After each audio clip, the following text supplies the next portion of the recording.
Hace unos días el gobierno de la República Dominicana anunció que salía a los mercados de capitales, tal como habíamos señalado, que aprovechara una ventana que se había creado, una ventana que le permitía colocar deuda a buena tasa de interés. Es decir, que era el momento oportuno para salir a emitir. Claro, la información que se dio a conocer es que el gobierno había decidido recomprar una parte del bono que ya vencía en los próximos, digamos, días, las próximas semanas, un bono de 40.000 millones de pesos. Uno se pregunta, ¿y por qué el gobierno va a comprar un bono que ya está por vencer por 40.000 millones de pesos? Simplemente, debería esperar que venza y amortizarlo. Bueno, el gobierno así lo anunció. La realidad es que pudo haber perfectamente haber dicho, miren, salí ya al mercado de capitales, voy a colocar mi deuda, voy a aprovechar la ventana que se abrió, tal como se había dicho en Tecnopol, voy a salir a aprovechar esa ventana colocando a buena tasa de interés y con esos recursos voy, como siempre se hace, a amortizar lo que es este bono por 40.000 millones de pesos que se está venciendo. Un bono que en su momento se colocó a una muy buena tasa de interés y que ahora, obviamente, la tasa de interés va a ser mayor. No obstante, lo que sí es interesante es tomar en consideración que dentro de la coyuntura que se está viviendo, la tasa que se podría colocar iba a ser la mejor por la ventana que se había abierto. Y le voy a enseñar a lo que yo me refiero con una ventana. Miren aquí, miren. Esto yo lo tomo prestado de la página de crédito público. Estos son los rendimientos de los bonos soberanos. Cada una de esas curvas constituye un bono.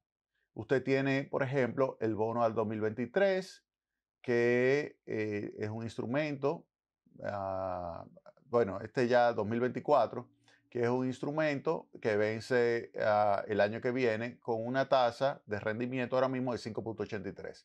Tiene también el del 2025, que tiene también una tasa del 5,43%. Tiene el del 2030, 6,53. Tiene el del 2032, 6,70. El 2033, que sería 10 años, 6,81.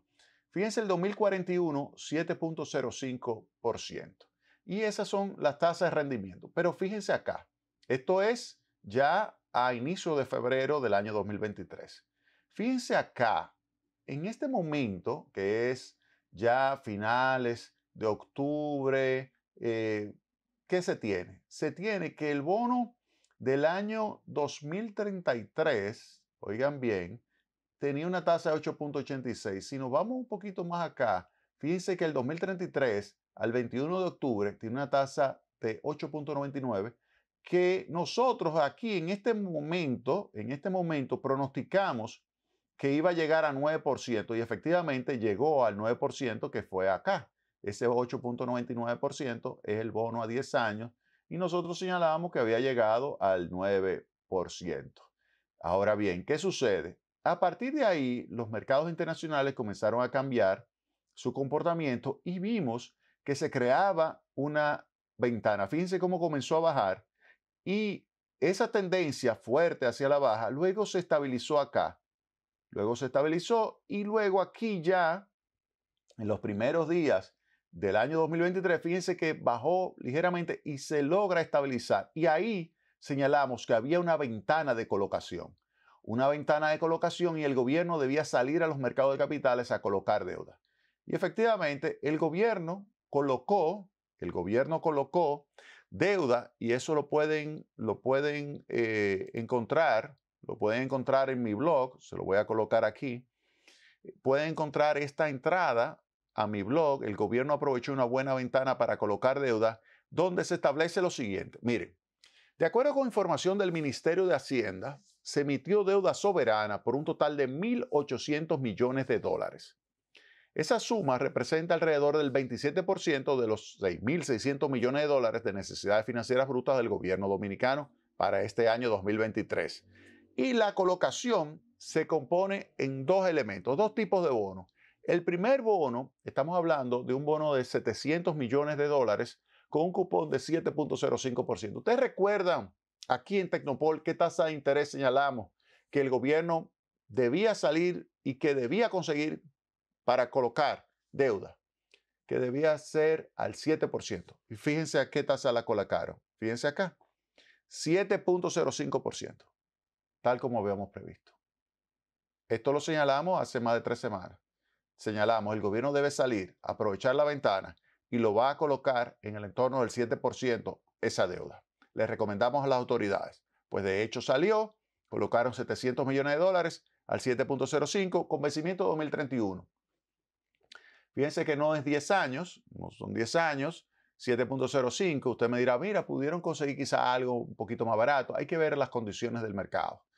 A mí que me ha tocado participar en colocación, la primera colocación de los bonos soberanos, participamos Hugo Giuliani Curi, quien comandaba la misión, el doctor Andrés Daguarre, hijo, y yo, éramos los tres que hicimos el roadshow para colocar la primera emisión de bonos soberanos, septiembre del año 2001. Septiembre del año 2001, septiembre 11 del año 2001, para ser más preciso, estábamos en Park Avenue, ya entrando en la fase final de la colocación de los bonos, y al otro día iba a ser la colocación. Lamentablemente ocurrió el ataque terrorista en Nueva York y no pudimos hacer la colocación. De hecho, teníamos una reunión en la tarde en una de las torres que fueron derribadas por esos terribles y salvajes ataques terroristas, que fue víctima no solamente Estados Unidos, sino la humanidad entera. Pues bien, en esa colocación, ahí recuerdo que se hizo con las condiciones del mercado muy cuesta arriba por lo que había sucedido y había que entenderlo. Entonces, lo mismo acá, nosotros pronosticamos 7% para un título a 10 años, se colocó 7.05%, un título un poquito menos de 10 años, póngale 8 años, pero es una buena colocación esa de 700 millones de dólares. El segundo instrumento financiero que se colocó, aquí está el segundo instrumento financiero, es en pesos dominicanos por un equivalente a 1.100 millones de dólares, que a la tasa de 56.62 y además 13.625 con vencimiento del año 2033. Fíjense que ese sí es a 10 años con un monto que cuando usted multiplica 56.62 por los 1.100, le va a dar a usted un monto superior a los 40.000 millones de pesos. Es decir, que se está sustituyendo no solamente el bono que estaba amortizándose de 40.000 millones de pesos, que al final no todos los tenedores lo, digamos, vendieron, aunque vence en los próximos días, lo vendieron, que fue por un monto de 37.000 millones de pesos, un poco más de 37.000 millones de pesos, pero en general se puede decir que los 40.000 millones de pesos se sustituyeron por una emisión en pesos y algo más. O sea, eso algo más lo que hace es sustituir parte de emisión que podía ser en dólares, se está haciendo en pesos, lo cual ayuda porque le quita presión a lo que es la demanda de dólares, por lo menos en el corto plazo, cuando uno piense que pudiera, digamos, decidirse algún tipo de inversionista desprenderse de ese bono. Pues sería simplemente una operación en pesos. Bueno, pero la idea es que en realidad le cambie un poquito el perfil a la deuda porque la hace más una deuda denominada en la moneda local, en pesos. Esa sería la idea. Una parte de esos recursos, fíjense que estos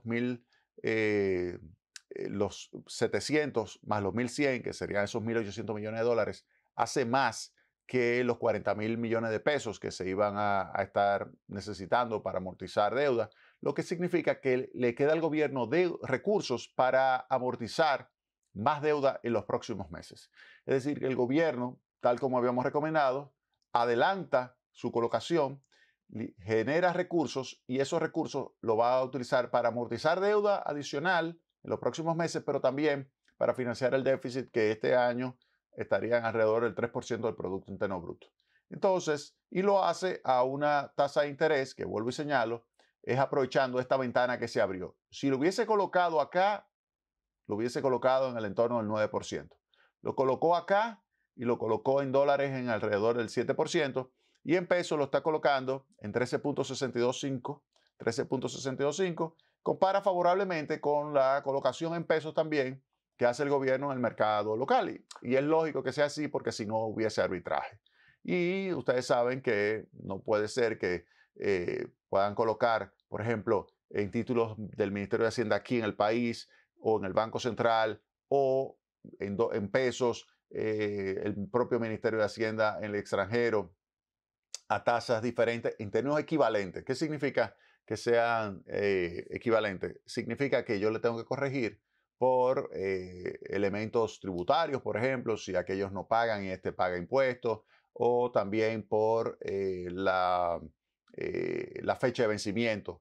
No es lo mismo un título a 3 años que uno a 10 años. O sea, si tomo todos esos elementos en cuenta, pues entonces ahí puedo calcular si después de haberlo hecho comparable, si la tasa es adecuada o no. Y ese 13.625 es, dada la coyuntura que se está viviendo, una tasa adecuada para la República Dominicana. Recuerden, obviamente, si yo comparo con el inicio del año 2022, pues lógico, fíjense, en febrero del año 2022 la tasa a 10 años era 5%.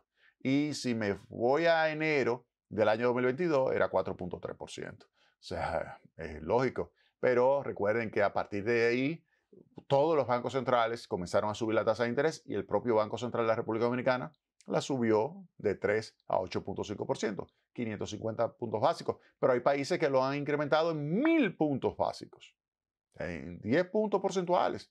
La han incrementado. Y Estados Unidos, fíjense cómo la ha ido también aumentando de una forma continua desde marzo. El Banco Central Europeo también. Y de eso vamos a hablar en el próximo segmento. Vamos a hablar con mucho detalle. En resumen, ¿qué se puede decir? Bueno, que República Dominicana aprovechó, yo creo que lo hizo bien, esta ventana que le recomendamos, aprovechó la ventana y lo hizo también aprovechando el hecho que a final de año pasado, pues se logró una mejoría de la calificación crediticia de BB menos a BB. Yo creo que eso es un reconocimiento a que la política monetaria mantiene la credibilidad, la confianza en el peso y al mismo tiempo que la política fiscal es una política fiscal que mantiene el respeto de lo que es la restricción presupuestaria, es decir, que no es una política fiscal súper deficitaria, que genere un déficit 5, 6, 7% de Producto Interno Bruto y que se sabe que está siendo financiada con recursos provenientes del Banco Central, porque eso lo que genera es inflación, como le sucedió recientemente a Venezuela. No, en este caso se está cumpliendo con lo que establece el presupuesto, no hay un desbordamiento de esa restricción presupuestaria y al mismo tiempo se tiene una política monetaria que mantiene la credibilidad en el peso dominicano, mantiene una política y una postura que está ayudando a reducir la tasa de inflación. Fíjense cómo la tasa ya va a 7.83 y va a tener, digamos, un comportamiento tal que en los próximos meses debería ir convergiendo hacia el límite superior de la meta, que es alrededor del 5%. Recuerden que la meta es 4% más menos 1, es decir, que va de 3 a 5. No pudiera pensar que hacia final de año va a estar en el entorno del 5% la tasa de inflación, gracias a la política monetaria que se está ejecutando. Vámonos a la pausa y retornamos en breve con más Tecnopol.